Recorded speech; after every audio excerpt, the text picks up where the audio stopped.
Max Carton again, and today is episode... fuck. Sorry. No mic on. Is my mic on? Yes, sure. What up, guys? So today's episode 84. Thomas is just enabling his mic again. Are we able to hear Thomas again? Yeah, no, okay. And it's great to have Max Carton here with me again, 84. That's why we had this mash-up intro, which I couldn't hear any click of.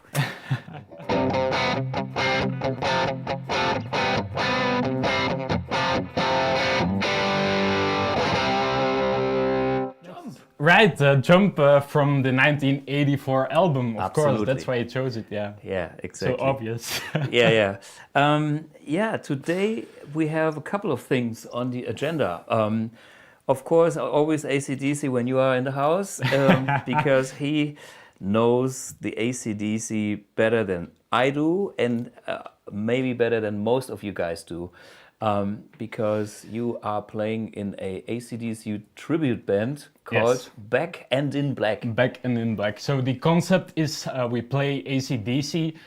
We are focused on the band's Back in Black album, and we play it all in black. That's why it's Back and in Black. In black, yeah. Okay, this is very black here. So Yeah. official dress here. And today we thought about a few things. First, you were the guy with Les Pauls and SGs and humbuckers. Yes. And when we had another nice conversation over the phone, you were mentioning you modded your guitar slightly, Yeah. coming up with great mods to make a Les Paul more versatile. Yes. And so we both share one kind of concept. It's like one guitar does it all. Yes. Which usually is my Strat here. And of course, we will have the battle of the beasts. Old Strat versus modified Les Paul and vice versa. The point being is maybe you get inspired to find your way. There's so many ways. Yeah. There's not one way for all. It's more like, I'm a Strat guy, I love it. But on the other hand, I get inspired by your things and mods. And I play one of your guitars tonight. Yeah, it's a 2006 Les Paul Classic, modded with Solo Dallas Solo 59 pickups, vintage-inspired pots, which are 550K. Mm-hmm. We have the series parallel on the bridge and the split on the neck, so it's the coils can be split. Yes, and we have the bridge is a Faber hardware bridge ABR1 that does also a lot, but just to name a few things about it. Okay, let me show you what's going on. So this is the tone all the way up. This is the tone all the way up. This is neck position. This is bridge position. So let's start on the bridge position. Standard humbucker mode as it's normal. If everything is down on the guitar, it's a stock Les Paul. It's only when you pull something up that it's so here we go.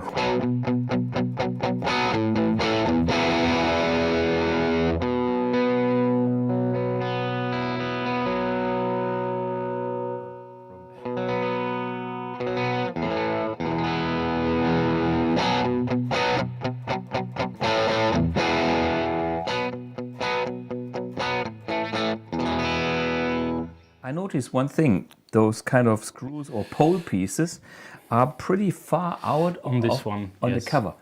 I like that too. Did you do that? I did do that on that specific guitar because I first had this one, which is at the moment my favorite guitar, which is Les Paul Custom Light. So as you can see, it's super light. Yeah. It's basically an SG disguised as a Les Paul. Really nice for an AC/DC guy like me. Yeah. It's more comfortable to sit down with. Yeah.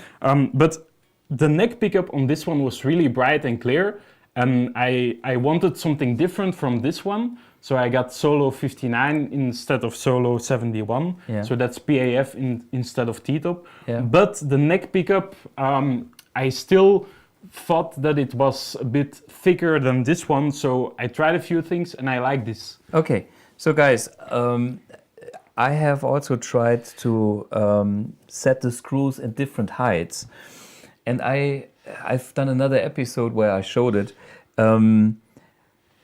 How the tone changes. And the other thing is, I actually found also that when you have the direction of the slot of the screw, it also affects the tone a little bit. So experiment with all that shit. I heard that stuff from you, that you said it, and then I tried it myself. Okay. And I came to the conclusion that how my pickups were set from how Solo Dallas did it, which is kind of like 90 degrees with the strings, it's perfect for me. Yeah. I just say there is some differences, and you can use that to balance the pickups to your tone taste. Yes. Okay, let's show what this switch is doing. This is the serial parallel switch for the bridge position. Yeah. So the bridge position, of course, has 2 coils, and this is the switch, also known from Jimmy Page. Jimmy Page used it, and also Pete Thorne also uses it on his guitar. So it is a mod that a lot of guys do, but it's nice to have it on a Les Paul for getting more kind of a telly or maybe even gretsch, less thick and more open sounding. Okay, let's show the guys what's happening. Normal. Pull.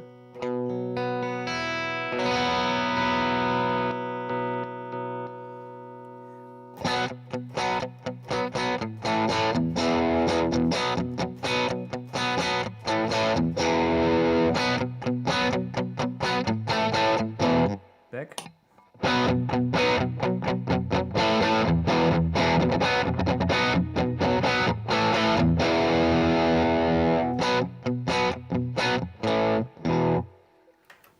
Interesting. It's a lot of transparency. I do it on a clean tone.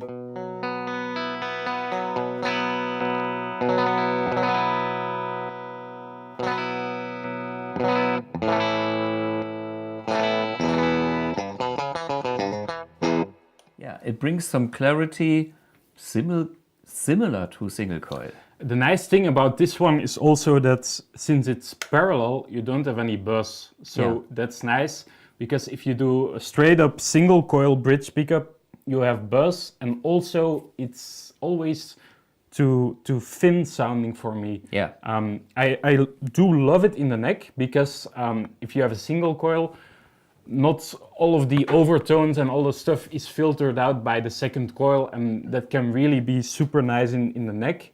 But in the bridge, it tends to be harsh and not thick enough. Yeah, I mean, a standard single coil is designed to be a single coil, but as one coil of a humbucker is a bit different from, and especially in the bridge position, the brightness is, and it's too thin in a way.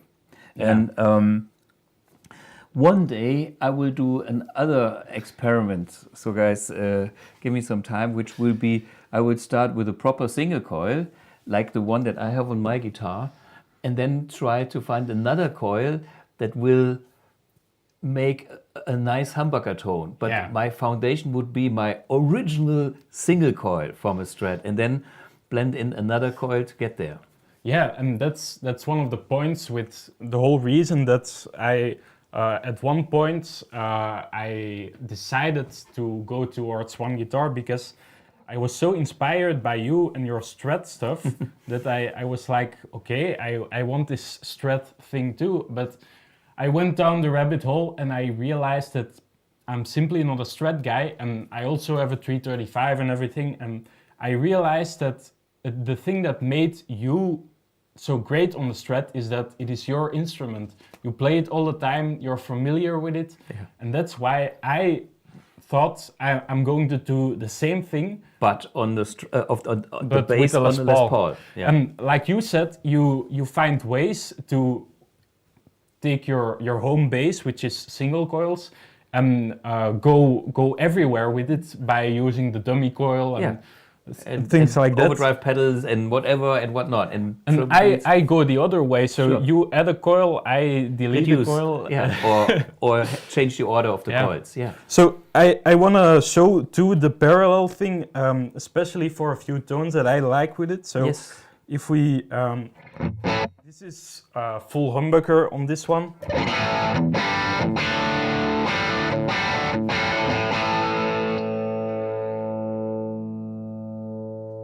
Now we're parallel, and with this riff especially, you can notice the jangliness.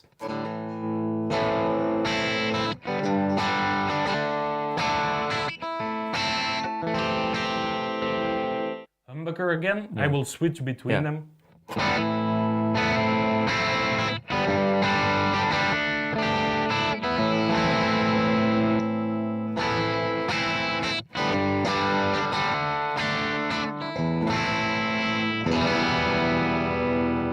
I call this the humbucker congestion. Yeah. You know, when there is too much there that takes away the space in the mid frequencies where you have a singer or, you know, some other instruments. Yeah. And that's what I love about Strats and single coils. But with this kind of wiring, you know, we get in this kind of territory, which is great. Yeah, I really like it because if you are, for example, in the intro, I played in the first part the Malcolm rhythm things to start with, and I was actually in parallel mode, and that kind of allows you to give that mid-range space to your other guitarist player, or right. your singer or Yeah. whatever, and it allows you to both exist in the band and both have your voice. For example, with AC/DC, that was also a design that they did with the filter drum. On the Gretsch. It sounds a lot like this. And the SG, yeah.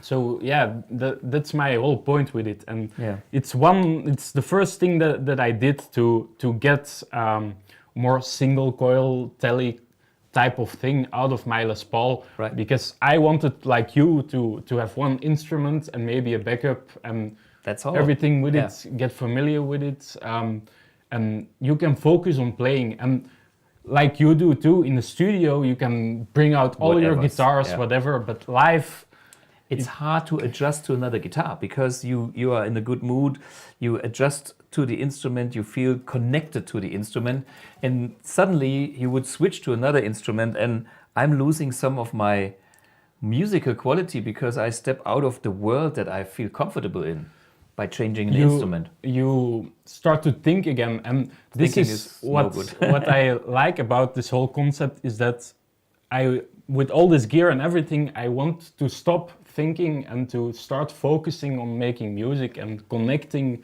with the music, and that's why I think having one guitar is important. Yeah, totally agree. So this was the serial parallel switch on this guitar. You showed it on your guitar.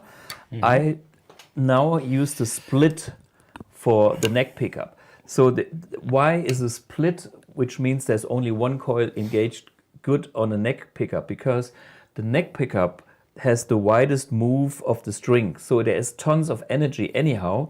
And since it's more towards the middle of the string, there's tons of bass and low information.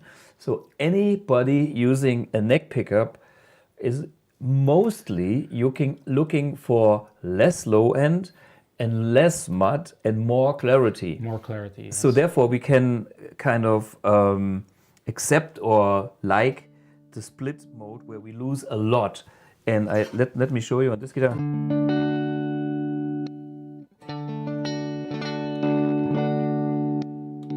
That's quite a lot. Back to the overdrive.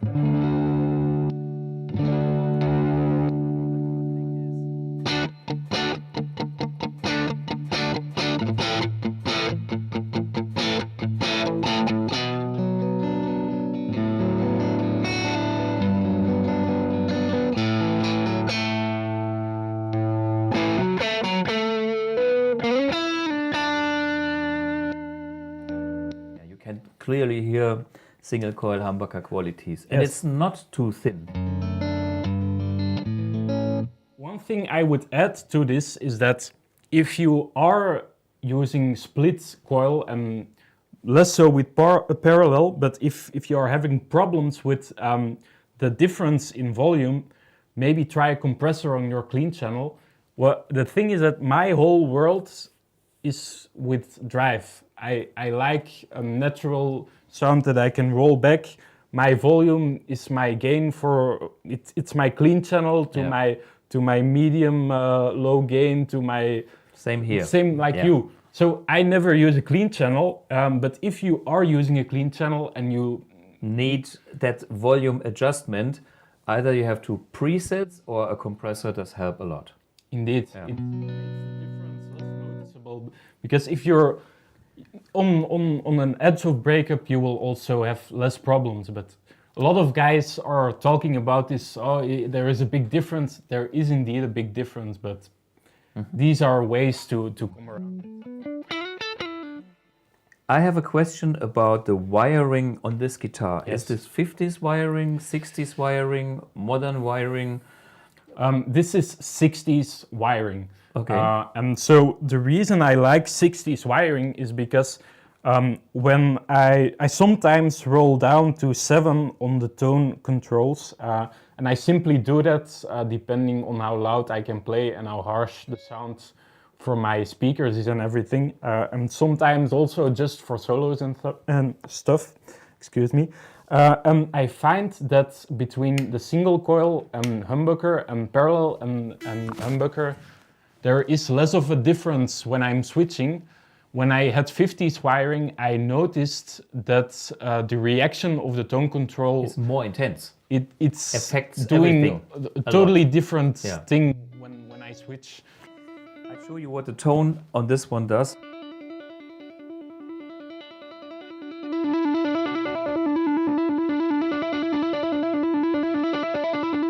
It's just a tone control as we know it. Yeah.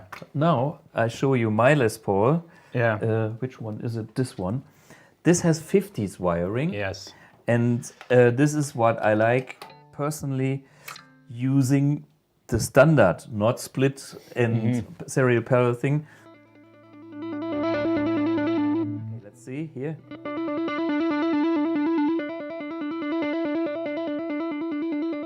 It's actually getting. This is like having more mids when I cranked it. Less tone. And then comes the moment where it's getting dark and dull.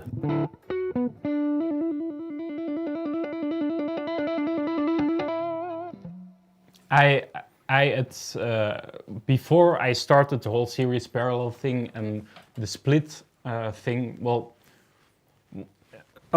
before I did a lot of these things, I was also using 50s wiring, and I kind of liked it, and I certainly found a few spots in there, but in the end, I simply prefer to have the flexibility that I have at the moment.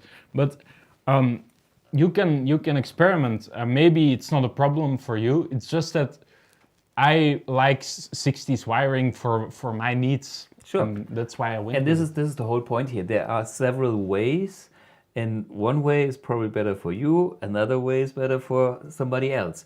And you know, I'm still experimenting when it comes to Les Pauls, because that's not my home base. And I'm very happy that I found some starting point on a Les Paul. And I have to tell people that I'm very excited about the fact of like PAF pickups or PAF style pickups with the 50s wiring, because I found more different tones. With not split, I have plenty, but I'm so inspired. I will mod one of my guitars. It will not be this one. Not yet. Not yet. But if I'm totally convinced, of course, one day I can move this to like my main Les Paul, which this is.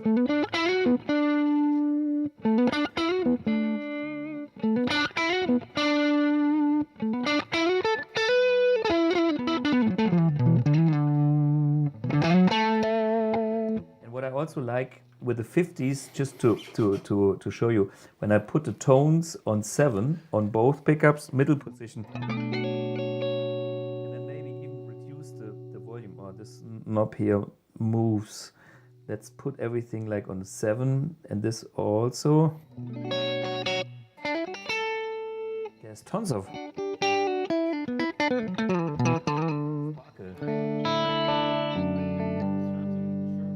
to belly chirpy stuff. Yeah. So what you try to get out of your pickups is that mid-range congestion.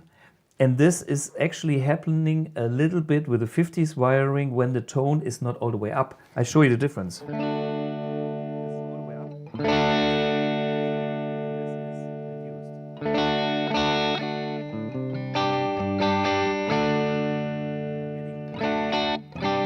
Thinner sound. There is bell-like quality to having that indeed.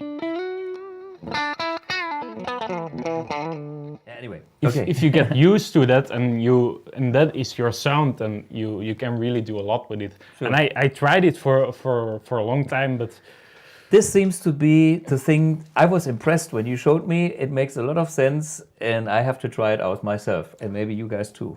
But I think that you can get away with having a 50s wiring on this too, but I just think that it might be if you switch between stuff, you might need to figure out how you need to get to the point. I will simply try it out, you know. I mean, you have made the experience. I haven't. I just played your guitar as it is. I like it, but on the other hand, I like the 50 thing. So I will. My next test will be the switch modifications plus my 50s wiring and see how that is, and then maybe experiment back to 60s or whatever. If I'm totally honest, I probably didn't go all the way in the 50s wiring thing. So maybe you say, oh, this just works.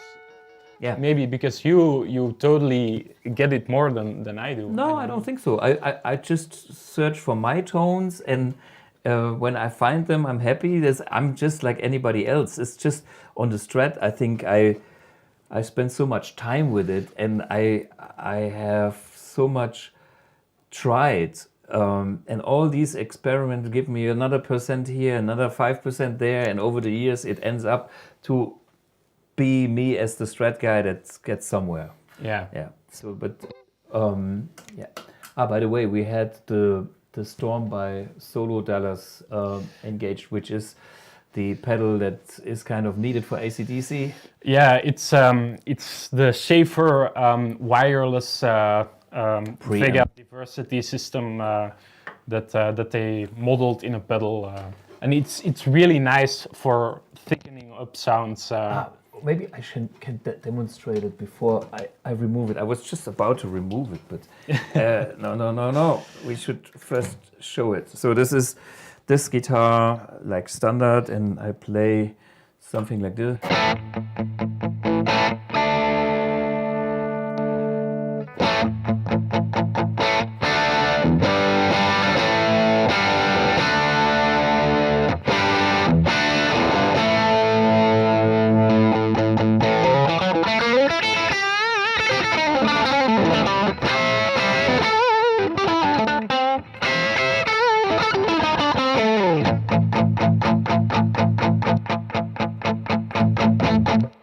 It's the pump that pushes the front end, but in a nice way. It's not like tons of more gain. No, it's more punch.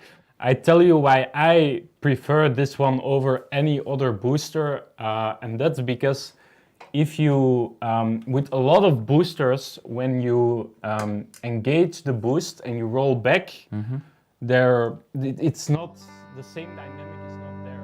Yeah. With this one, it makes it even better, the dynamic. Yeah. It buffers the signal and gives you a nicer rollback tone. Yeah. I want extra, I want boost, but I want also not to lose my whole world here with my volume control. Cleaning up. Because with a Tube Screamer and a Les Paul, to me, this thing is useless. Then maybe 2.7 you can do, but it's useless. Yeah. So with this one, it gives you that +1. Yeah. Plus, you can go all the way back, and you get so much different stuff. So it's really a nice pedal to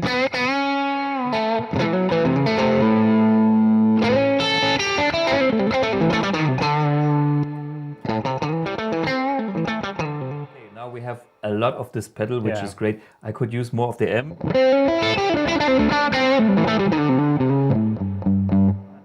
Let's go back and show you what a pedal does.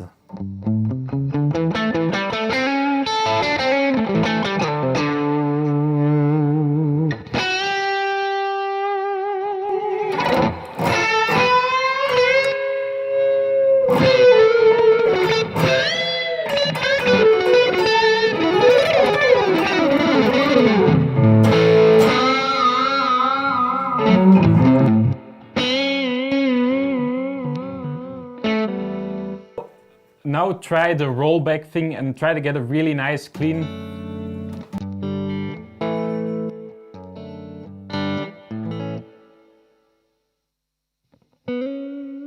The whole boost thing. That's why this is my magic combination favorite, for you. yeah. And I love it. I have to say, you know, with the Les Paul and stuff, it's killer. It's like,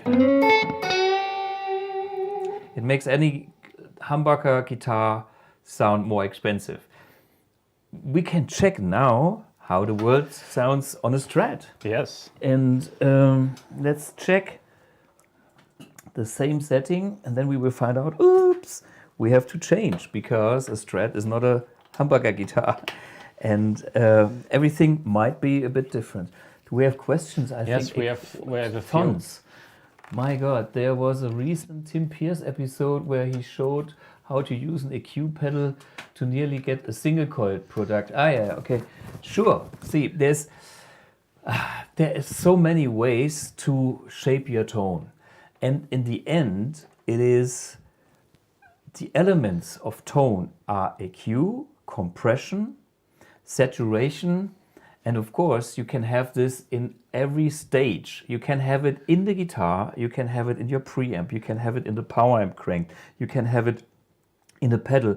You can make gain stacking where you have a little here, a little there, and in every stage you can re-EQ the signal, so the cooking can be very, very complex.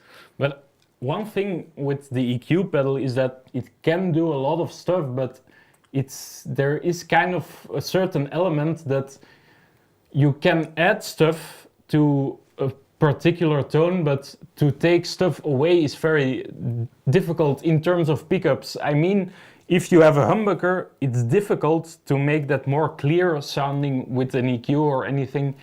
You can try an EQ pedal, but you found it's more natural to do it your way. And well, there's several ways, but I'm always a friend of, how you say, puristic ways. I mean, if you have such a basic thing like two coils and changing the way they work, it is such a basic tonal change too, without too many side effects. So I find this kind of very sympathetic. And so if it makes sense, I'm all for that. Thinking about options like on a Strat, you know, we had the Strat back in the late 80s, and there was this switch with, I don't know, 3, 4, 5 layers where you could have all the serial parallel humbuckers and Tele things. I had that for a while, and in the end I found out it is not my thing on the Strat. Fair enough. I maybe miss sometimes the Tele kind of quality you could get out of 2 pickups on the Strat, but that's about it. And then, of course, I found my tonal palette with amps and channels growing so much that I actually don't need it anymore. It's like... Yeah, but I think with the Strat it's different because you start with an open tone, so it's easier to make it more congested. Sure. That's what I was trying to say, is that if you have a humbucker, to make it more clear, that's really difficult. If you have a Strat or a Tele, and boost to add something, it's easier. Adding mids, it's easier, and it's naturally easy done. Yeah. Adding mids, adding gain, any pedal can do that. Yeah. Yeah. So that's the thing. But having said that it's also a dynamic thing, because the Strat is kind of a very dynamic instrument, and if you do any modifications, I'm always looking for keeping the dynamic as big as possible. And I'm talking about musical dynamics. Sometimes it is like this actually limits the signal, but it kind of widens the range of the musical dynamic. Yeah. And that's the magic about the electric guitar in general. I mean, you know, what is dynamic? If you have a cranked good old Marshall, like your 73. Yes, 73. Yeah, we heard the amp, it was not bad, but we will have a little cleanup job with this one, and next time when he comes back, we will have the real deal fight. Yes.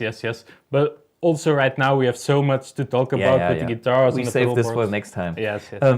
But you know, when you crank an amp like that, what is dynamic? It's like you reach the top of the volume and it doesn't get any louder. It just gets more overdriven.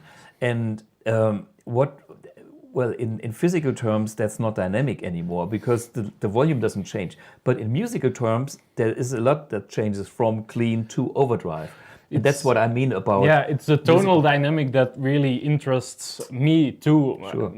I mean, like volume, sometimes you need like plus 3 dB here or there, but it's not the biggest deal. What you really want is dynamic in your tone and your clarity. Trying to get the emotion out of there like a singer would. A singer would not always maybe go super low and super high with their voice. Okay, they can tonally, they can whisper and scream, but it's not gonna be in volume. It's not gonna be worlds apart. It's the tone that you. And it's the same with guitar. With the cranked amp, you wanna whisper.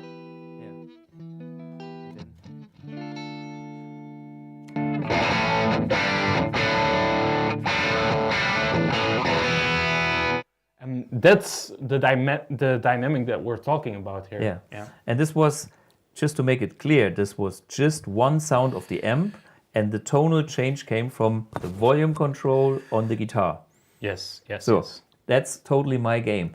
Back to the Strat and the same setting that I used for the Les Paul, we will find out it's probably way too bright. Let's see how it sounds. I didn't change anything here, just plugged in this guitar, and the result is not that bad. I think it has a lot to do with, indeed, also the storm, but also the fact that my Les Pauls, they are low output designed pickups to be brighter, lower output, 550k pots, all the things that you can do to get the most clarity out of them. So if you get a normal Les Paul with high output and everything, compared to yours, this is not happening. Yeah. So let's check.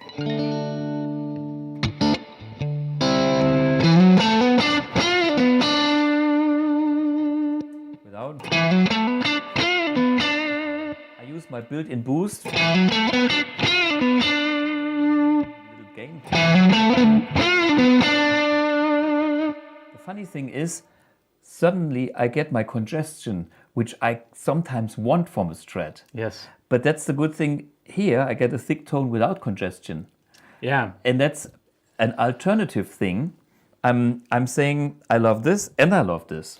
Me too. I love the boost in the amp1, but yeah, it's simply like cooking. You have certain spices that you love on your pizza, and sometimes you eat a spaghetti and you put some Tabasco on there. You know, there are different spices for different things, and I love both. But yeah, both have their reason. Absolutely, yeah. Okay, let me get to the pure thing that I usually do is my Strat and the amp1 and no other tricks. Get rid of the pedal, great pedal, but now back to purism.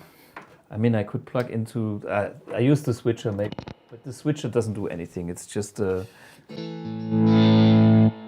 My recipe is gain on 10 because everything is in the guitar.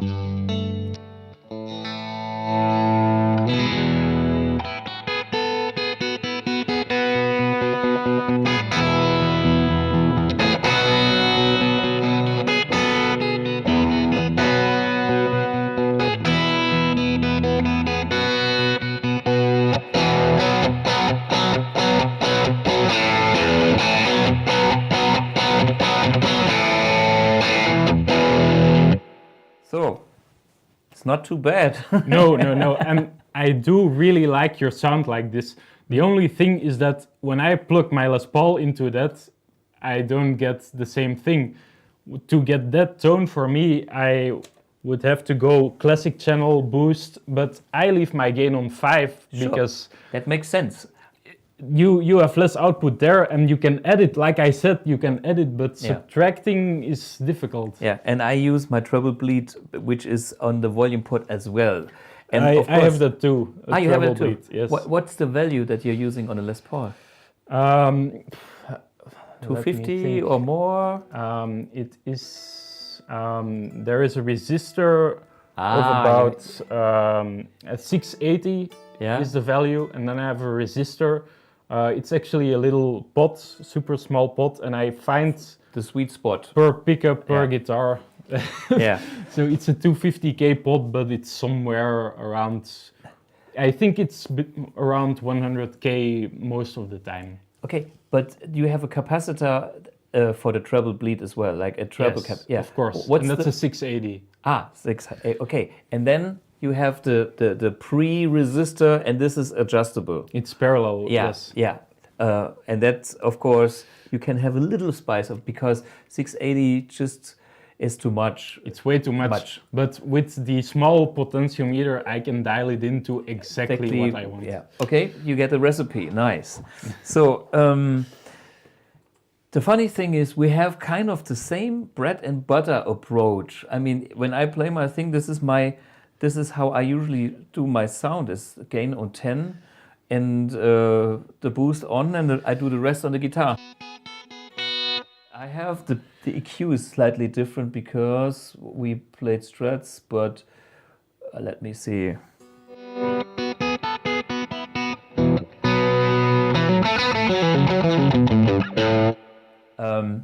I had more treble and mids. Let me put 555, my standard setting, so nobody. For me too. Yeah, yeah.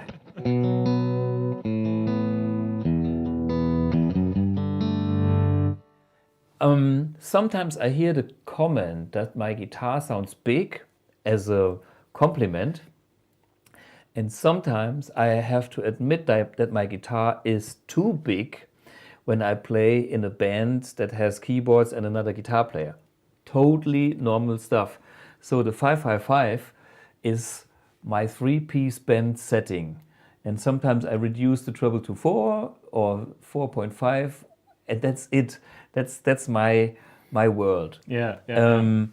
But when you play in a different band with a different lineup with more instruments, you have to find maybe a different setting here, depending on how much space you have in the band, how much frequency range you can cover. So that's all stuff that you should consider. Yes. Especially if you have two guitarists or maybe a keyboard player, and then it really matters a lot. And lessening the bass for that stuff, or maybe dialing in a little bit less mids. Or different mids, by stuff. By the way, I saw that one guy, actually a friend of mine, was asking the pickups from the Strat. I think it's all original except for the middle one. Yeah. So this is original old Fender pickups. And the 1961, by the way. And this is a reverse wound 66 gray bottom style pickup that Mr. Andreas Kloppmann did for myself 20, 30 years back. This was our first collision. Yeah. And I was challenging him, and he did what I wanted. And this pickup sounds different because I wanted it to sound different, it sounds more balanced. You know, the outer pickups, they have like they have more aggression, and I wanted the aggression for the Blackmore rich attack, but I wanted to have a sweeter mid, and the in-between positions even more twangling.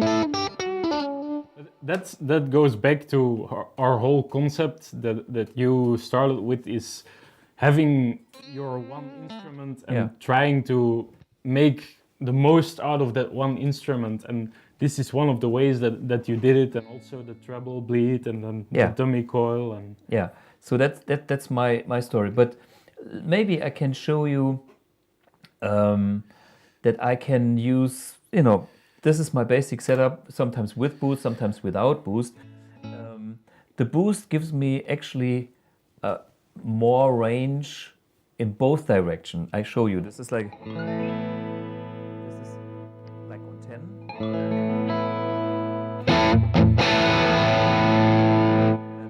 Bring it back to like 3.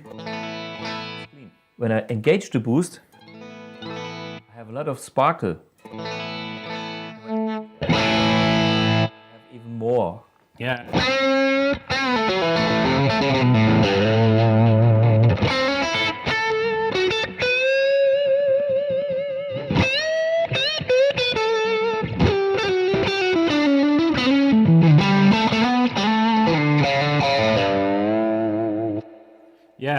I totally see it. And it's also before I knew the Amp 1, that's the reason why I like the Solo Dallas, because I had my tube amp and I wanted more of the tube amp, but I didn't want to lose what you said, like the whole dynamic. I wanted more dynamic, more top and more bottom, just exactly like what you did. What I want, yeah. And the boost in the Amp 1 already does that fantastically. Indeed. But I have even other boosts on my pedalboard, because this boost is good for this and this boost is good for that, and basically I'm doing the same job. It's a boost that brings me more clarity and more punch, but slightly different ways, which makes me feel and play better because I have slightly tonal changes, and that's all what it's about. It's not like dramatically different, but it's about me finding slightly different colors to paint. Yes, of course. You find that one special boost, and then you're onto a next special boost, and then the whole room is filled with boosts. Indeed. And I love them all. It's so nice to have options, and indeed, like you said, you might not be able to bring extra guitars, and you might not want to change, because if you get another guitar, you need to tune it, and it stays less in tune, and whatever. And this is a nice way to get extra tones and extra possibilities. So I read a few comments here. Oh my God, there's many. Some people like my Strat pickups, blah blah blah. Let me hear some of your different tones. We can, what we could do is like a comparison about. You do a clean tone. I do a clean tone. Let's see where we end up. Of course. Show me your clean tone. So what I would typically do for a clean tone is So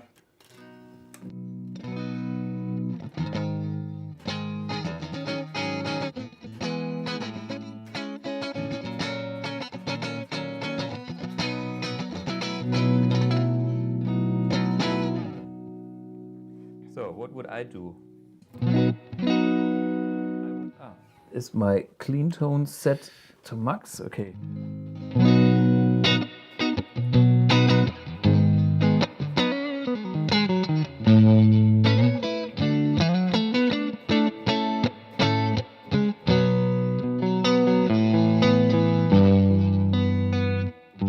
Sorry for my rattling. Something is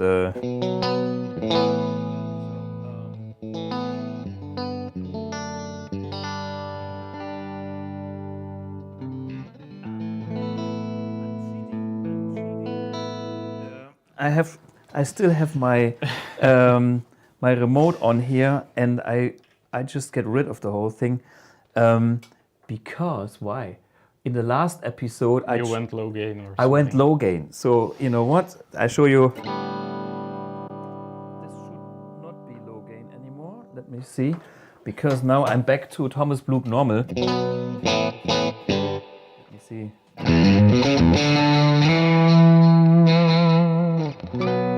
Yeah.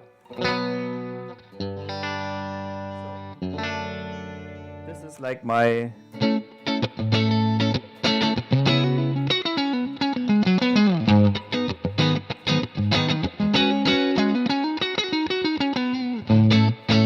clean tone. No? Yeah.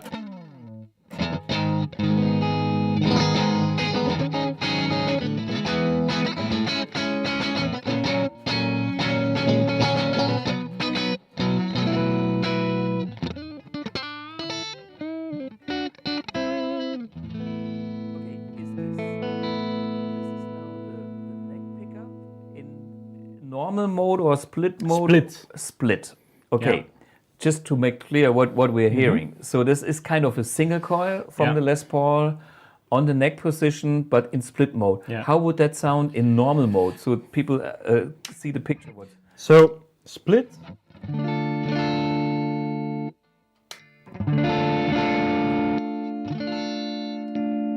So when you go clean, you maybe prefer a single coil. For a lot of things, but sometimes I like a warm clean, and then I do the humbucker. Of course.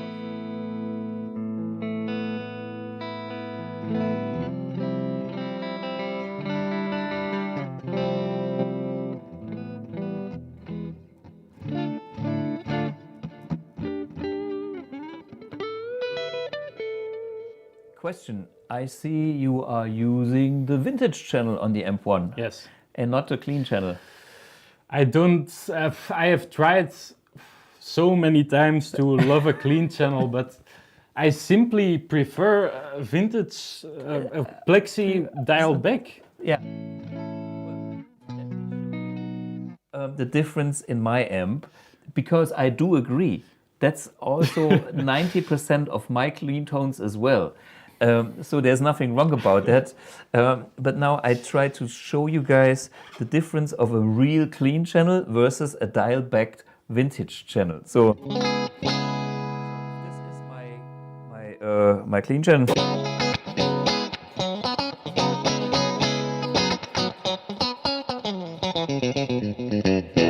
You know, there's a lot of headroom and it's like way snappy. As compressed and blah blah blah, but you know,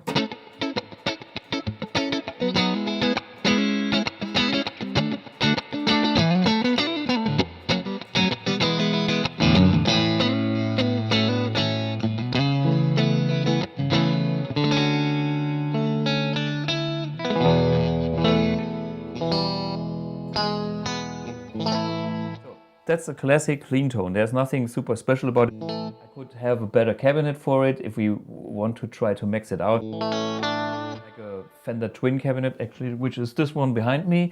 You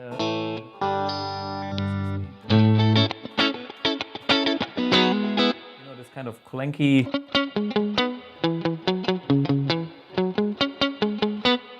You want me to do the same thing, or? Yeah, just go ahead. The reason that I usually never do it is because, you know, the problem is that I hit so hard, and whenever I start to hit hard with a clean tone, it punishes me so hard. It's like, you're playing too hard, play more quietly, because it's becoming so loud, because there's no compression or nothing. And you are very good with your right hand and being very delicate and stuff. Let's try. You try, and then you give me the guitar, and then we find out it's the amp or the player. It must be something. You're on a clean channel. Yeah, clean channel. Yeah, don't even go I'm there. not used to this. He doesn't know it.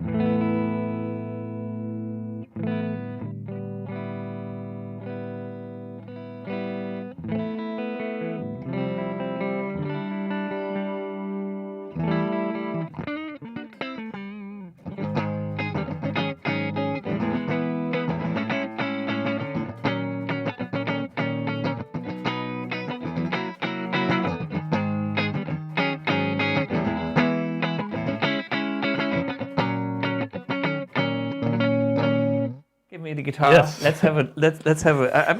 I'm not changing anything on the guitar. It's just the player. Did you put on down? Yes.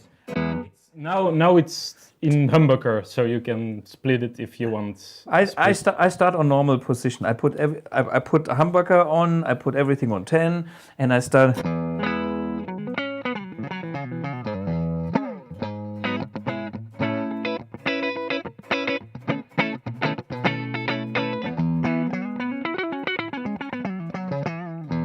So that's me on the clean channel.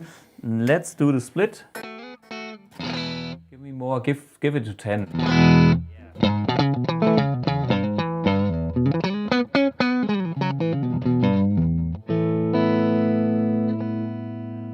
the nut, bending on the Les Paul.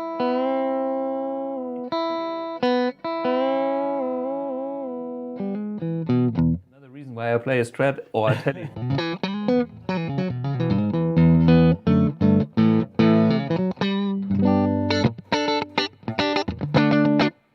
I like that. Yeah.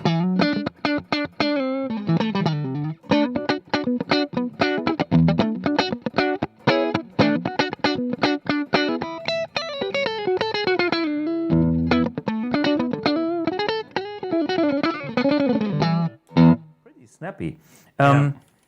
Me on a Les Paul, usually I go to the in-between. Yeah.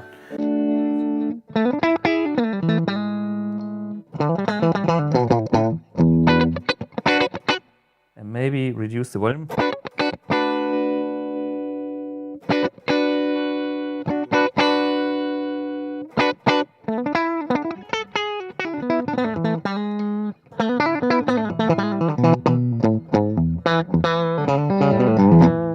Pretty snappy.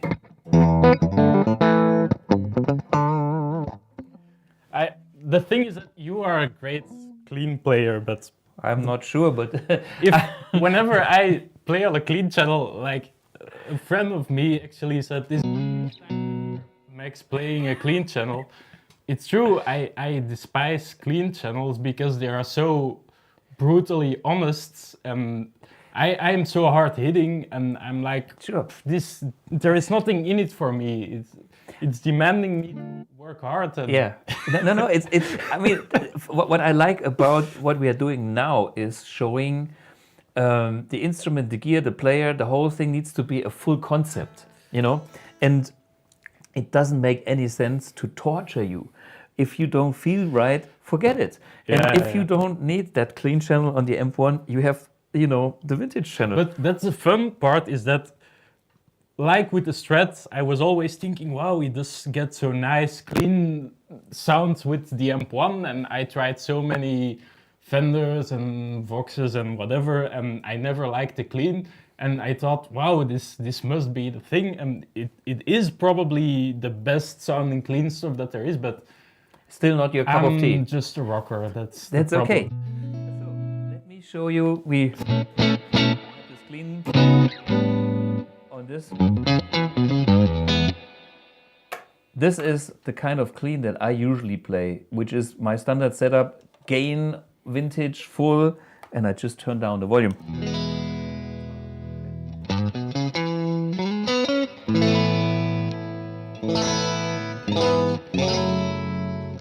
I have the full N. That's my world, and the thing is that whenever I play a clean channel, I feel like I'm being robbed of the nice harmonics and the juiciness, and it simply sounds boring to me. But great clean players like yourself, if you can do the thing and whatever, it sounds. Sure. It has a thing, but to me it does not work. It's a tool that I simply cannot use. I totally understand. And the other day I was watching a video about somebody telling why Strats are shit guitars. It's like, you know, the volume control is always in the way. He said, that's the best thing ever for me because I use the volume more than anything else on the planet, you know? I mean, this is like, and somebody says, I cannot play a Strat because I always hit the volume. It's like, man, you know, this is my little finger here.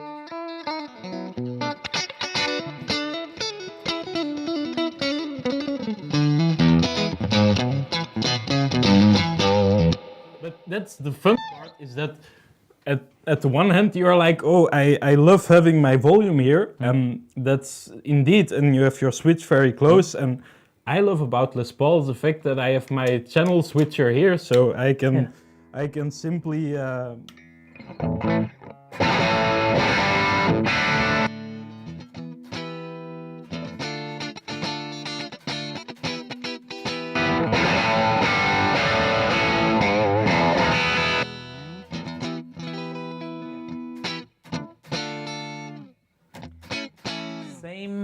absolutely same channel, just a different pickup volume and different pickup. Yeah. And that changes everything. Indeed. And that's the old school, which I love, because it's a way how to deal with your instruments that used to work for many players and my heroes, and therefore there's something good about it. and it works for myself. So for me, it's like when I'm on the clean, just because my volume is on 4. And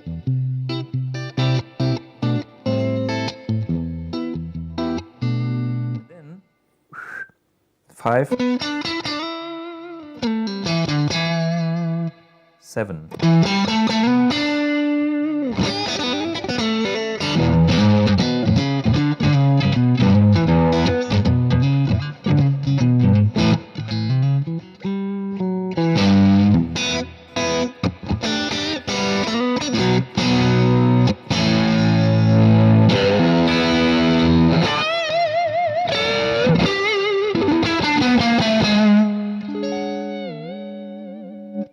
It's all in here.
I love my Strat.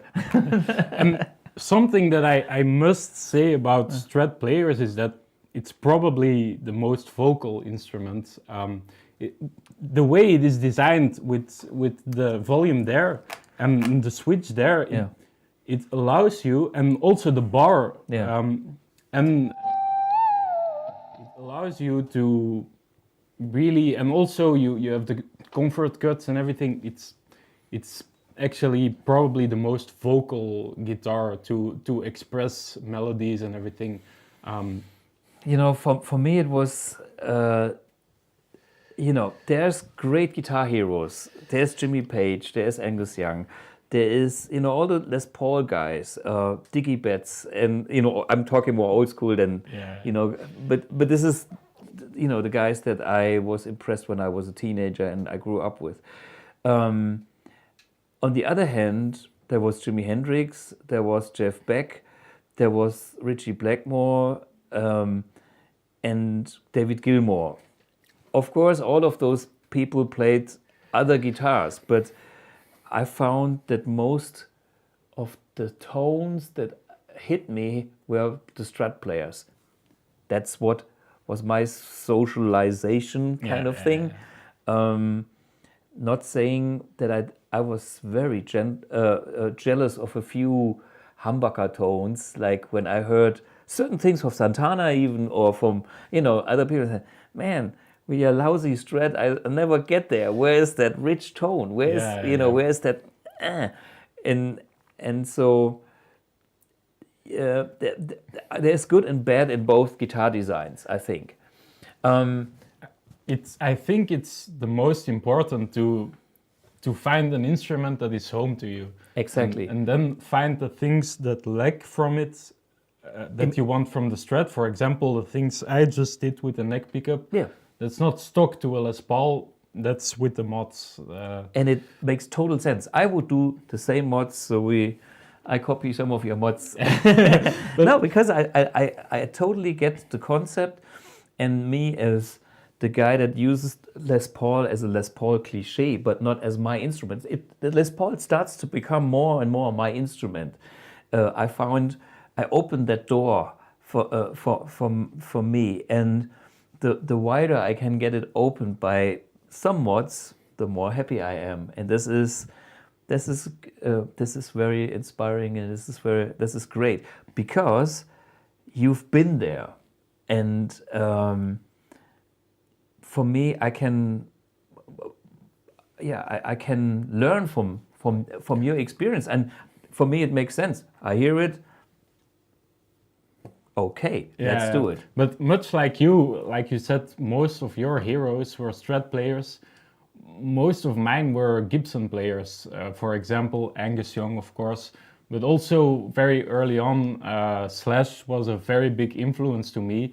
Gary Moore with his Les Paul was like such a huge influence, and there were many other players with Les Pauls and with SGs and also with 335s that I was like, whoa, these guys, they also have a voice, but it's, to me, a very big thing about music is also that thing that AC/DC has and Guns N' Roses has it, and a lot of other bands have it, is that huge rock thing. And the Strat is, you can do it very well because like you like those things too, and you try to find it, but it's not typically known for a huge wall of sound rock thing. Okay, there is Blackmore and everything. But Blackmore didn't have that wall of sounds. The organ was half of the energy in Deep Purple, and he had a different tone. He was not as monstrous as Angus Young. So he had a very, he had a big tone, and he was super loud playing his Marshall amps. But compared to, a humbucker guitar, he was not up on that level, when it comes to that rock brutality in a way. And that's, that's the quality. I mean, AC/DC is such a brilliant example for that because, it's not too hard overdriven. It's just the puristic quality of the instrument in that rock world. Too much gain on AC/DC makes it worse because the dynamic of AC/DC is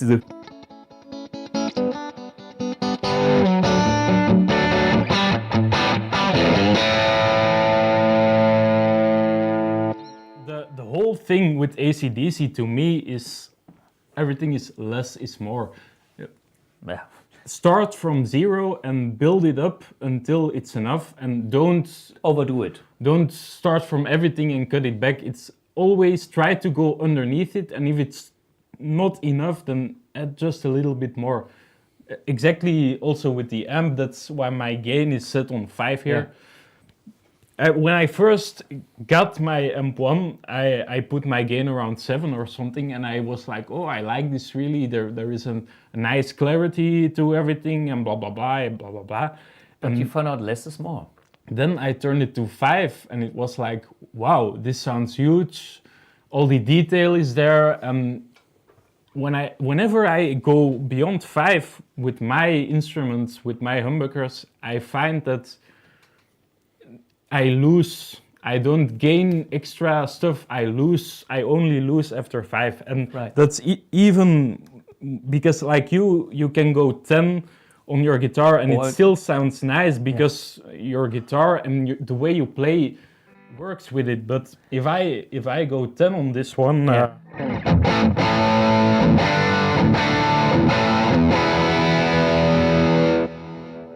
Okay, you can it's do. not It's not the the best tone. worst tone, but if you go to 5, then you simply get all of the detail.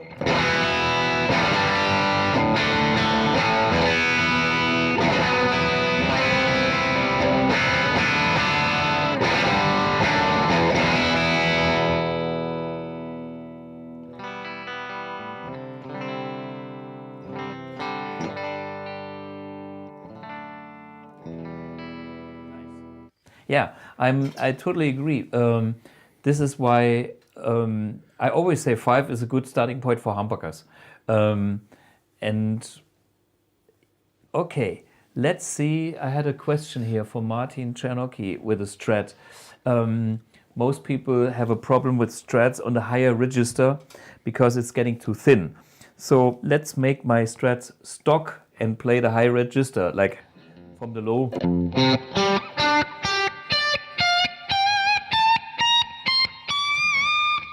Okay, that's kind of already a good Strat because of course it's 61 and it's played like blah blah blah, and my pickup here has O.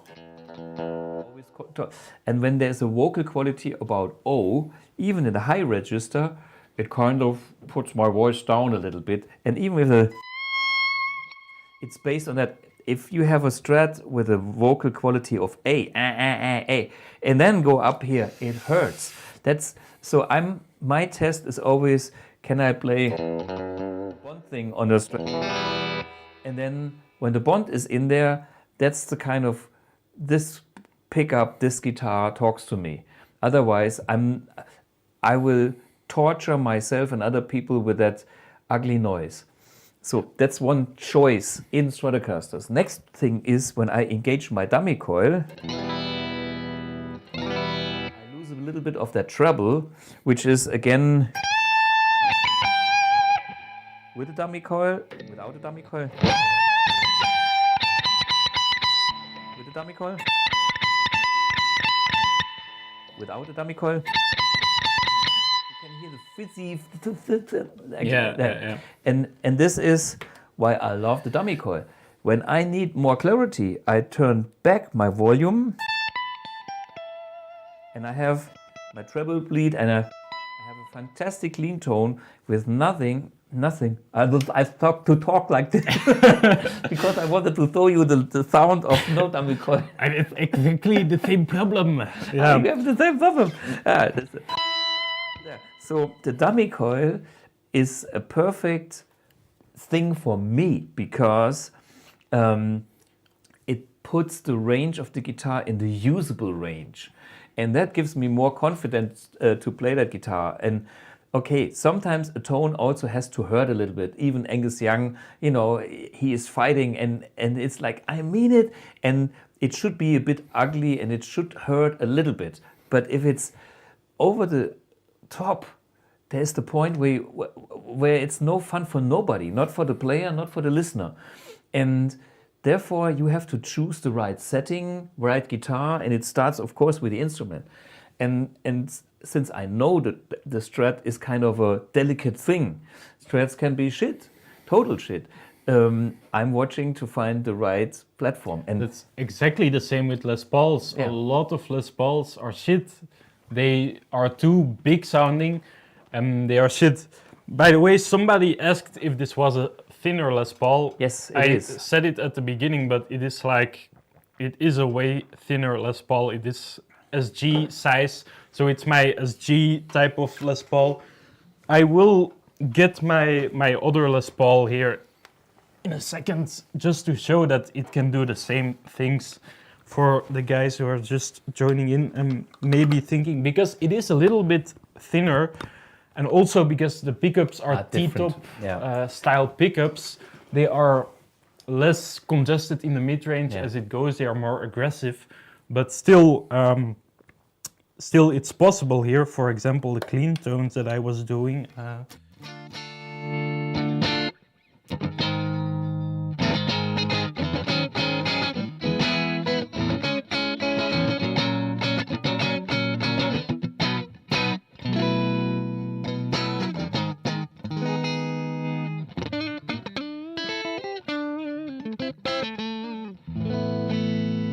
Might notice that it's not as sparkling as that one. It's the pickups, it's the body, and that's also why I slightly raised the ball pieces here. So yeah, but you can do a lot of it with this one too. It's just that I don't know. It has some fun stuff for me. The thinner one. Absolutely. I mean, not only the weight, it's the tone. Less is more. And by the way, guys, this Strat is Olympic white. And if you look at the thickness, this Strat is a little thinner than the rest. And this is, I believe, everybody says it's the original paint. So people know how the original paint looks like. So this must have been, that's my explanation for it, a Strat that had another color, was sanded, which makes it a little thinner, and then was painted at the Fender factory with this 61 Olympic white, and now aged. And I have, you know, total mint Strat upstairs, and 64. I have all kind of things, and I have seen everything. And that guitar, everybody would say it's probably my best guitar. And it's actually a little bit thinner. So less is more again. And it comes down to if you have, sometimes if you have just too much wood and it's taking away from the strings, then there is less information in the strings itself, and that gives a different tone. But I must say I like this Les Paul a lot too. It's my second runner-up to that one. And it does a nice bluesier thing. And that's what I like about this one. By the way, since we were talking about the high notes and the neck pickup, why don't we do like a thing where you do the neck pickup, Strat, bell, clean, playing solo stuff. Try to nail that.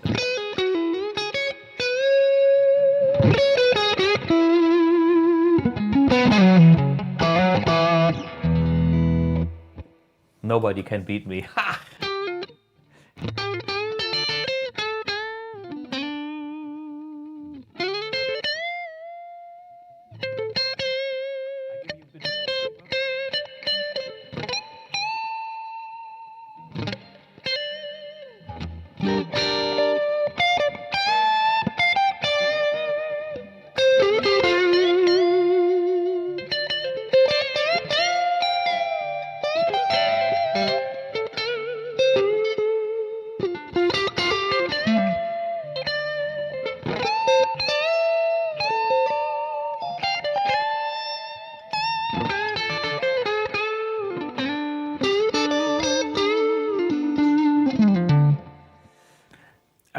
What I do notice is that, of course, this one is less, it's slightly less output. Yeah. And I think that one sounds a little bit better on the neck. It is a little bit sparklier to me. Yeah. But I think I can get away with this. You can, if you know, if this is not your main focus, you can do a pretty good job with that. Yeah. And I mean, give it to me. I play my Strat thing now with your guitar, and you know, so it's definitely.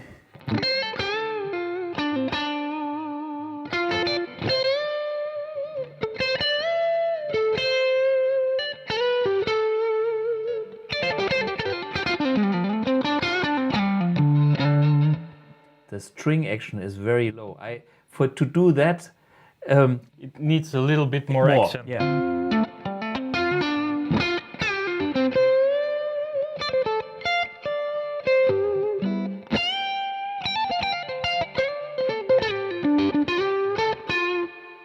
Give me a touch more gain, just for myself. Yeah. Just because I'm Mr. Blug.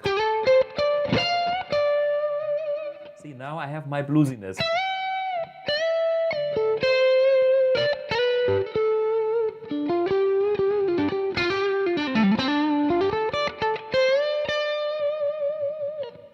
By the way, this is the way I think of the tone. It's like I want that edge, I want that clarity, but then I have to fill it up to the max without losing the clarity. Yes. And this is what's happening by just adding a touch more gain for this pickup configuration, blah, blah, blah.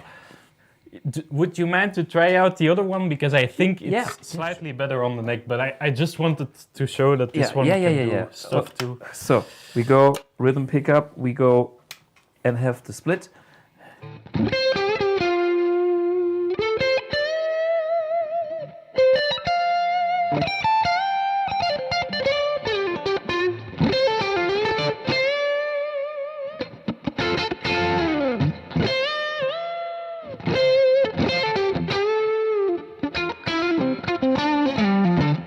Gilmore played it on a Les Paul anyhow, 55 with P90s. P90.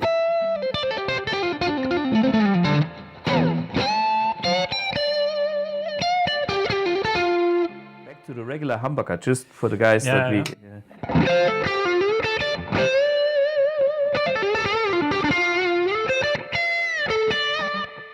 Yeah, humbucker congestion. Yes.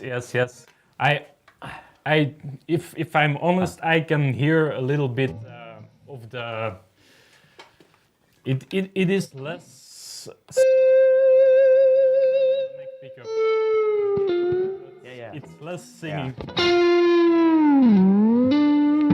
question is, can you do the singing neck pickup humbucker thing with your thing?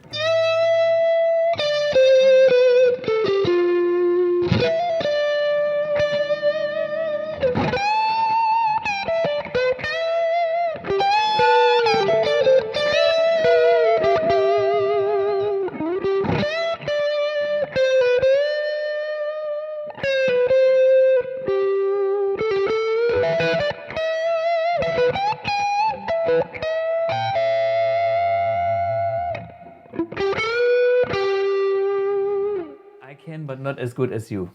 That's the thing, is that you gotta choose your priorities. Exactly. I love your Strat thing, and for me this is close enough. And but your main focus is the punchy AC/DC. And this is like the Strat always turns to be, not as compact, not as in your face, not as punchy. I mean, it's great tone. As I tried my whole life to get there somehow, but in the end, I have to admit, a Les Paul is a Les Paul or a SG, and I can try to get those tones. And when I use my classic channel here, and then.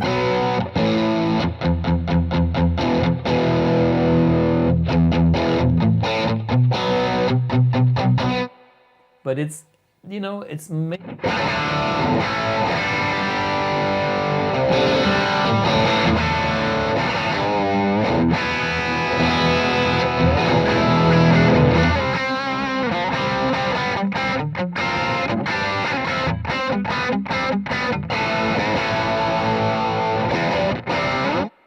I mean, that kind of punchy mid-range, I can try to fill this frequency and that, but it's not there by the nature character of the instrument.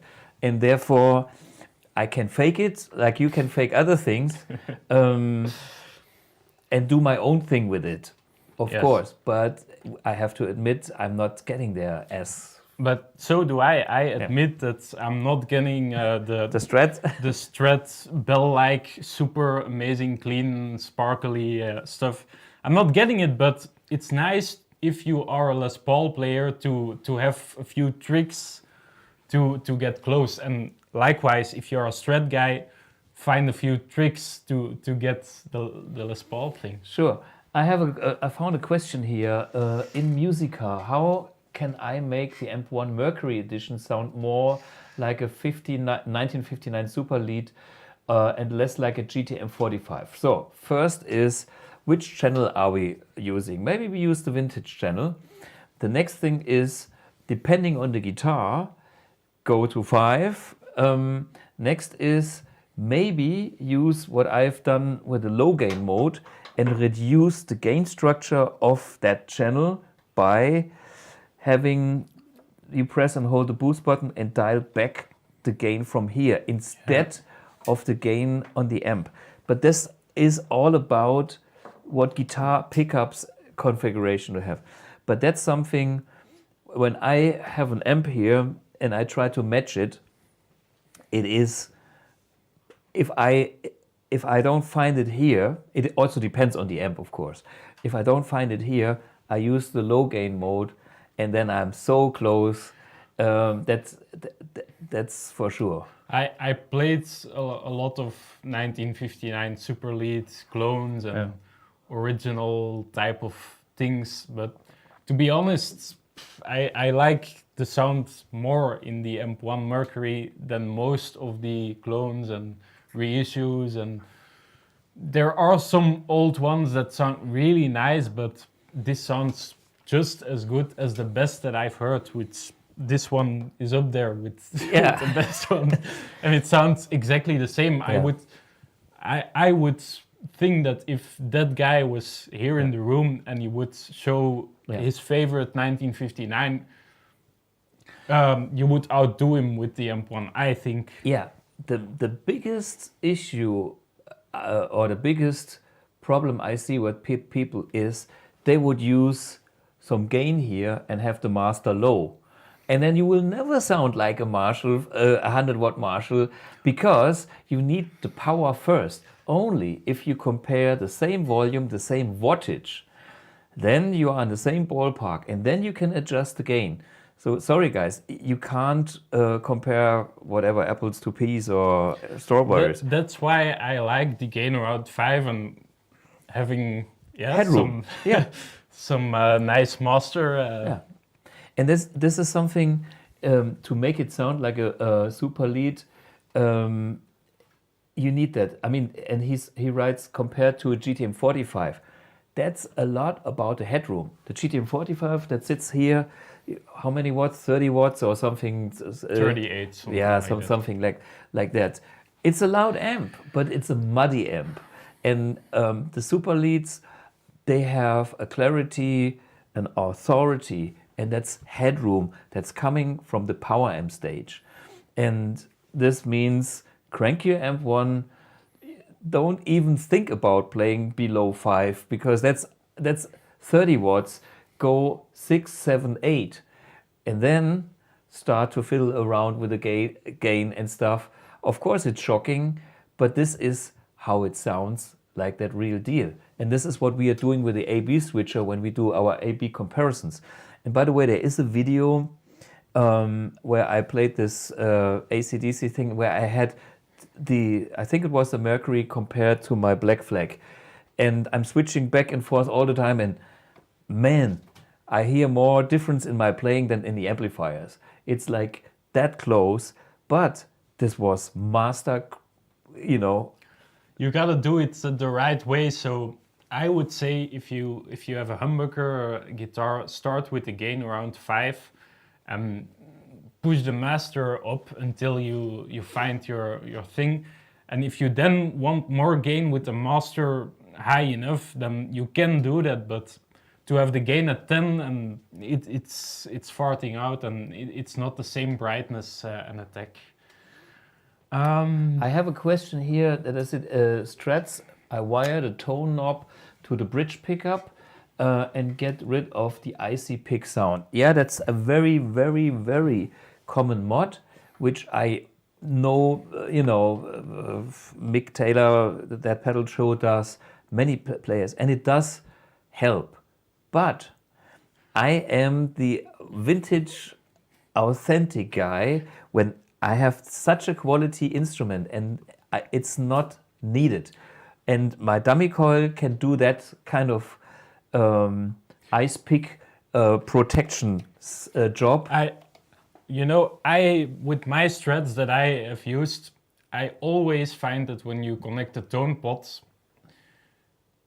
the clarity is gone, and especially as soon as you start rolling down, it's like a blanket immediately. Yeah. You can try different values, but it takes too much away from me. Yeah. So if somebody has the ice pick problem, which is sometimes the case with shitty Stratocaster, or with Stratocaster sometimes, that might help. But if you are the total nerd like myself, I want that clarity of the Strat 100%, and therefore I need the option to have that pickup without a tone, because that's part of the history of Strat tones, and I love that for some things. But again, that's a personal thing. If you do that, you can do a lot of things that that I can't do with my Strat, because a bridge pickup with a tone closed can be really fat,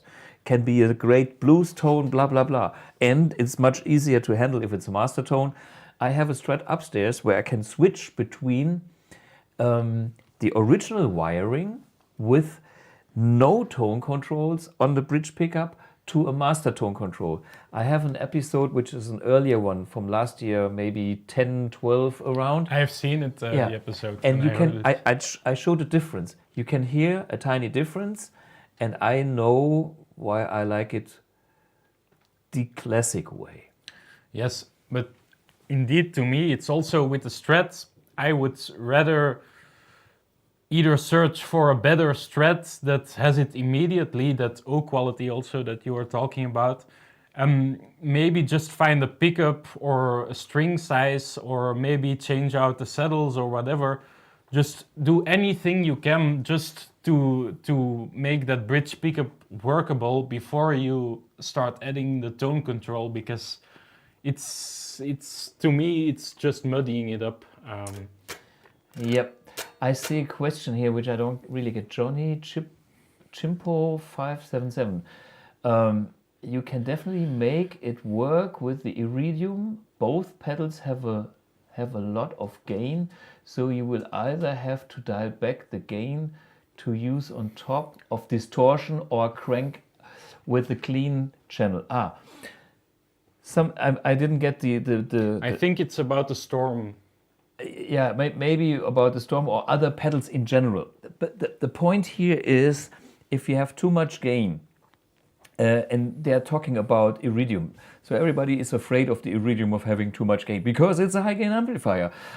Just because somebody says it's a high gain amplifier doesn't mean that it's not other things are possible. Here is the advice that was given by Johnny Chimpo is right. You can dial back the gain on every pedal, even on the amp1. So there's a gain control, there's a volume output control, which is kind of a gain in front of that. You find out what sounds better if you have more gain here and less output there, but you can structure the gain in many different ways. And then you get, again, the tone to feel right. Like you said, I'm happy on 5. Anything more is less tone and more precision for you.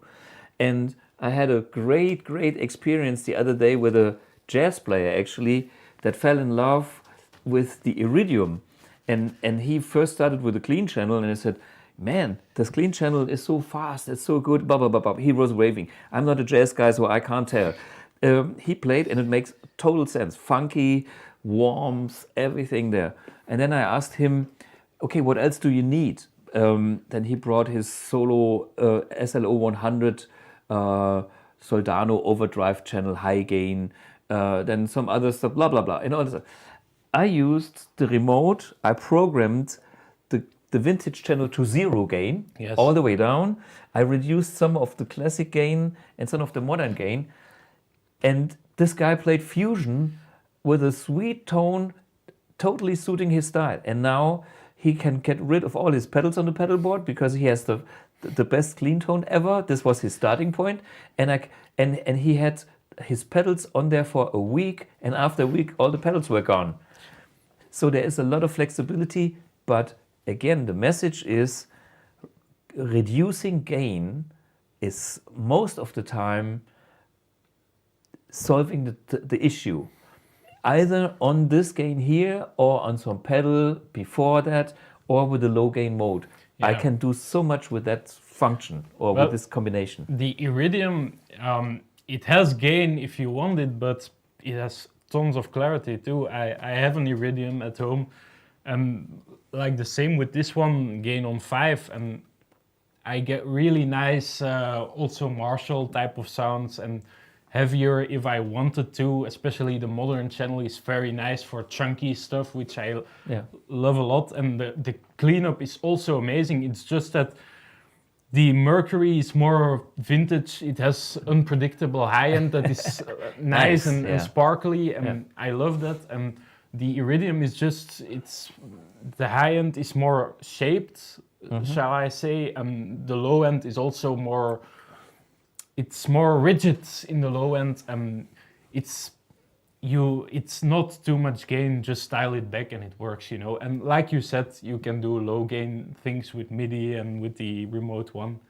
I see. William Lee says, I mean the MXR Distortion Plus or the DOD 250 with Amp1 Iridium. We've done this. I think I've done an episode with these pedals last year, late summer. It's well, just go on the YouTube at the end of the year, which is coming soon. We'll have a huge directory where you can find all the episodes, because some nice people are actually watching the whole episodes and making a file where we find everything. And this will be put together. It's tons of work. Something to do between Christmas and New Year's when you have no family or stuff, which I'm not doing. But I tell you, this is something we are working on, because all this knowledge and all these experiments, we have done a lot. And there's still tons more to come, because guitar tones is endless. It is endless indeed. We have to talk about your pedal boards before the whole time is over. Yes. What's going on your pedal boards? You have a Gigrig G3, which is the new pedal switcher. Yes, so you have the G3, the regular one, and this is the Atom. So my whole concept, much like you, was I wanted one pedal board and to go with my one guitar to do everything for me. And no matter what they ask of me, you can do it if I want to. And I can retain the things that I like the most, which are the dynamics of being plugged straight into the amp, having no digital effects, no bullshit. When I want reverb and delay, I can edit parallel to the preamp so that it's in the effects loop. Yeah, I can do it in parallel with the analog path, so that there is an analog dry, which is always great. So I can basically use this pedal board for anything. I will start out with just the signal chain with all the pedals and how it works. This is the switcher. We have in front is a little patch bay, and there I just go into this input. We go into the input of the G3 Atom, and then we have 6 loops. The first loop is the fuzz, as you can see on this label here. That's the Jimi Hendrix Dunlop octave fuzz. So that's loop 1. Loop 2 is the pure boost. Loop 3 is the Horizon Devices precision drive. Loop 4 is HX Stomp, but it is the first part. So you can go into the input, and then I have a send going back to the looper. So everything before this light blue box in here that you can see, which is the effects loop, is before the input of the amp. And then that's that loop. Then the 5th loop is the preamp of amp 1. The 6th loop is the post effects of the HX Stomp. And then we're going out of one output to the return. And I also have a second output that goes here. So if I want to do You can do anything. I can go. I can do wet dry. I can choose what I want. But the main feature on the gig rig is that you can bypass the whole shit. Yes, that's the most important thing for me, is that I love plugging in straight to the amp one. No bullshit in the effects loop. No bullshit in front of my guitar. And this is done with the gig rig. And then the gig rig is kind of the true bypass switch master for all the individual pedals, and makes the signal path as short as possible, but to have maximum, pristine sound or clarity or maximum authentic guitar amp tones, that's the job of this thing. Yeah. And people always think more is more switch, more loops, more things. No, the loops are there to switch it out of the signal path. Yes, whenever I don't want it, I really don't want any bullshit making my beautiful amp1 sound any worse, because it's so good that I want to add stuff, and whenever I add it, I want it to be there, but if I take it away, if I push on bypass, I don't want any things in between. So the way that I have it set up right now is, so we have 4 basic presets here. So this one is vintage, so that's, you can see the lights here of the loops that are active. So it's only the preamp of amp 1, so basically straight into amp 1. The post gain is on, but that's just a boost in the loop, which is just on unity gain. So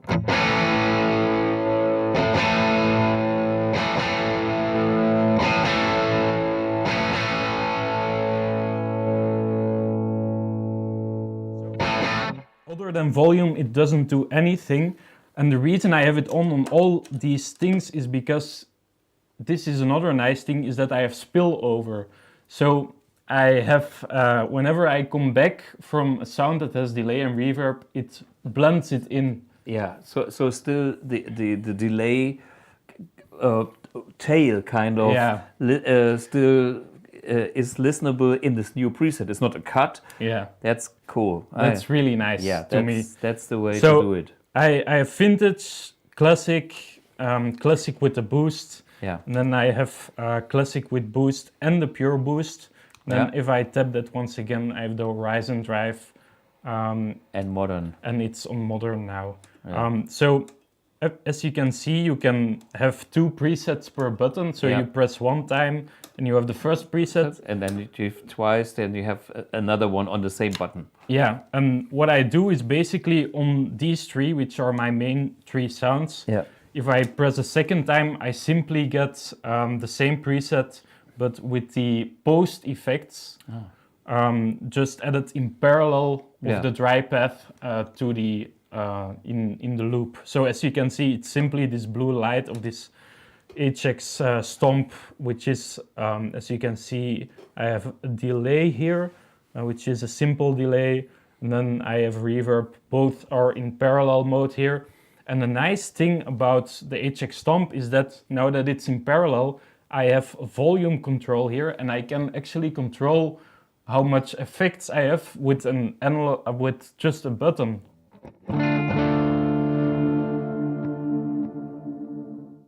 Ah yeah, nice.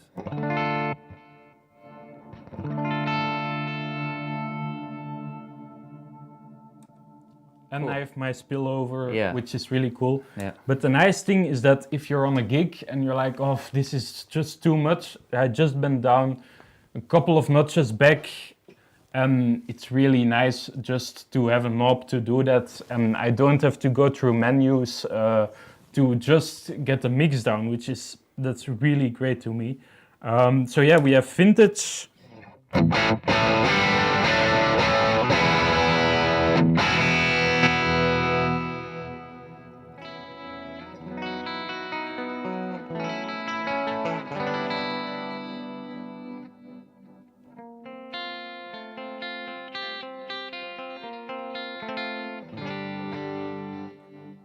That's a little bit of tremolo, 60s bias tremolo. Yeah. So that's fun. We have the classic one with the same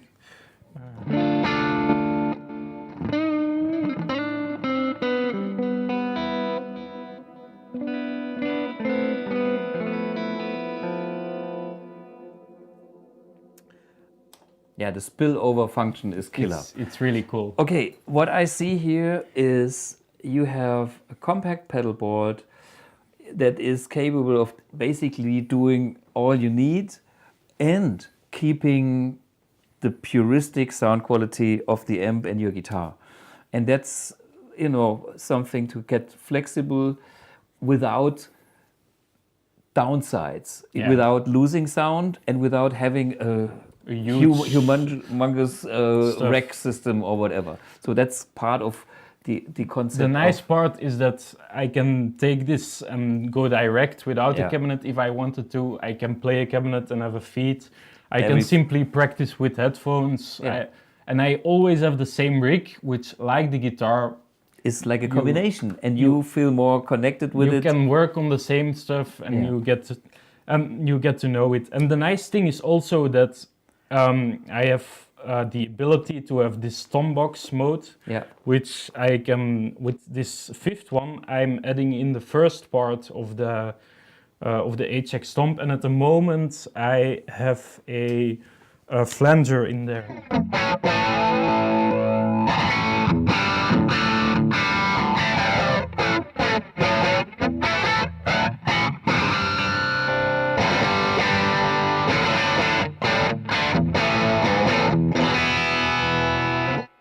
Cool. Yeah, so you see, we have all the options, and it, you know, this is a giggable thing. This is an easy to transport thing. I like pedal boards, and we also have pedal boards that we show on the BluGuitar Facebook site and stuff. So you can be inspired also on our website. So the point is, if you have a pedal board, which we should show because you spent some time in engineering your pedal board. If you have a great pedal board at home, give it to us so we can share it with the rest of the community. Yeah, that's I think that's great about our community, that we actually talk in each direction. There's a BluGuitar user group, etc.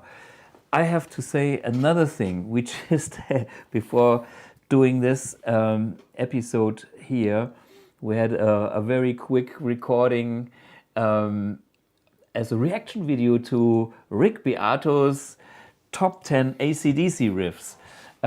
We don't know when we will put it out, but we had some fun with Rick Beato, and I have to admit that I'm a big fan of Rick. I actually met him already, and he uses the Iridium once in a while. I mean, of course, he always shows his huge amp collection in his studio, but he likes that one. And anyway, I thought when we watched his top 10 AC/DC riffs and we watched all the comments, there were some missing. And we had a very quick go on a few songs that we couldn't find on his 10, because 10 is 10. And so we continued on Rick's fantastic work. So you might check out, that is coming the next days, maybe pretty soon, I hope. And to finish this episode, I would like to show you the video that you had on your mobile phone where you played with the Mercury. What was it? In the video you will see a nice full stack Marshall behind me, but if you really look closely you will see that the dual light is off and there is nothing plugged in, so it's all for show. Is this a story where the singer came to you? Yes. He, the singer, he was thinking that it was my amp, but actually it was my other amp, which was the BluGuitar Amp1 Mercury Edition and Blue Box. So you are hearing my SG into the BluGuitar Amp1 and then the Blue Box stick 1970, like you always use it. And that's it. But for visuals, you had the full stack because it's required. If you are AC/DC tribute, you know, I would like to have some like Bagpipes. bagpipes to make it. I have to come up with roll-up banners that look like Marshall sticks, you know. Then after the show, but they need to be authentic, you know. Yes, I want those. Yeah, we have to come up with some that are so good that when you put cannot some see. light on it, it's like our Jimmy always comes alive with the extra light here. If we switch off the light, Jimmy inflates. But we have to come up with some three-dimensional Marshall sticks, so you don't have to carry. And after the Yeah, show, maybe you can in next, maybe not MX, but MX times 20. You can install like a small little projector. Yes. That can make a 3D projection of the amp that it's modeling, and then it's actually changing behind you as you do different models. The problem is if the amp is in front of you and you have a beautiful singer in between your projector and the widescreen, you see this monster on stage. Yes. And so anyway, this is another project we have to come up. Hey guys, it's been a really big pleasure to have Max Carton again here. We are always in communication about things, you know. So I'm sure next year we will meet again, and we will answer a few of those questions we couldn't do today. I think next week is the Q&A episode. Let me look if I find anything on my phone, because I have no plans here. Yes, because in 2 weeks we have another guest. So next week will be Q&A. We will read through all that question stuff and be prepared for more torturing questions that we can answer here. And yeah, thanks again, Max. And to guide you home, we see Max with his band and a full stack which has not been used. And also don't forget to subscribe and press the little bell icon and all the like stuff down there. Thank you. It really helps a lot. Yeah. Thank you, because I always forget about that stuff. Hey, yeah, do it, like, share, whatever. And we have a Christmas calendar, by the way. I forgot about that. Today is the 1st of December, and today is the first day. Every day there's a little prize, and at the end there's an M1 of your choice. So go on our Instagram and Facebook and website, and you will find out how to win some prizes. Every day we have a prize. Little prizes, bigger prizes, smaller prizes. Today Surprise. it's actually your best of CD, which is it's really nice. I think you have it here. Of course, it's here. You can win this. Okay, you know more than I do, because I just know we had 24 prizes for 24 days up to Christmas, but I didn't know which day the last day we will have the M1. Yes.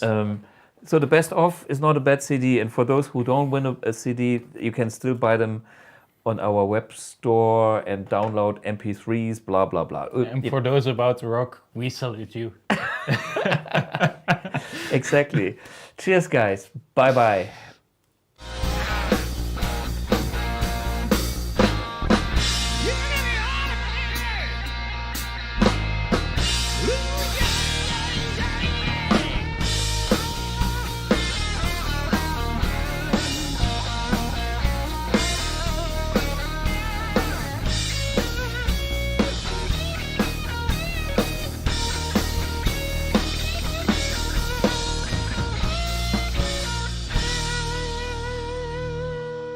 Harder than a rock.